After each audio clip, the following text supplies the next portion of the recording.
Serikali ya Mapinduzi ya Zanzibar inaendelea kuweka mazingira bora ya kukuza elimu na kuhakikisha kuwa vyuo vyetu vinaimarika na kuwa na vifaa bora na vya kisasa pamoja na vitendea kazi ili kuviwezesha kuandaa vyema wahitimu wetu ambao ni nguvu kazi ya taifa.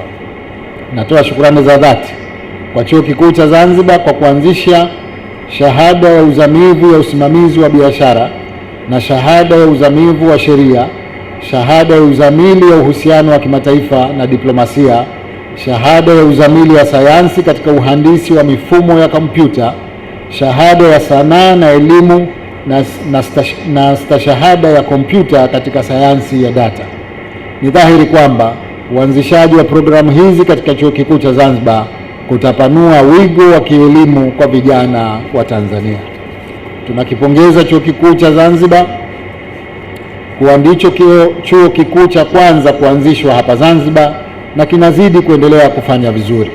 Vyuo vikuu vya serikali na vya binafsi pamoja na taasisi nyingine za kitaaluma vina mchango mkubwa katika kuimarisha nguvu kazi katika sekta zote nchini.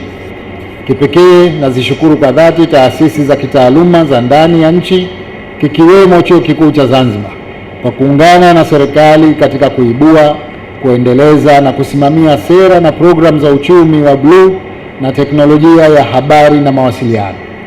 Ushirikiano huu umeendelea kuimarisha misingi ya uchumi wa bluu na uchumi wa kidijitali, kuongeza fursa za ajira kwa vijana, kuvutia uwekezaji na kusaidia kulinda rasilimali zetu za bahari kwa manufaa ya vizazi vya sasa na vizazi vijavyo. Kupitia programu zake za kitaaluma na tafiti, ZU kimechangia kwa kiasi kikubwa katika kuandaa rasilimali watu katika sekta mbalimbali zikiwemo elimu, afya, uchumi, sayansi na teknolojia. Kwa upande wa Wizara ya Elimu, tunaendelea kutoa ushirikiano unaohitajika kwa Chuo Kikuu cha Zanzibar ili kuimarisha ubora wa elimu ya juu, tafiti, ubunifu na uhusiano na soko la ajira.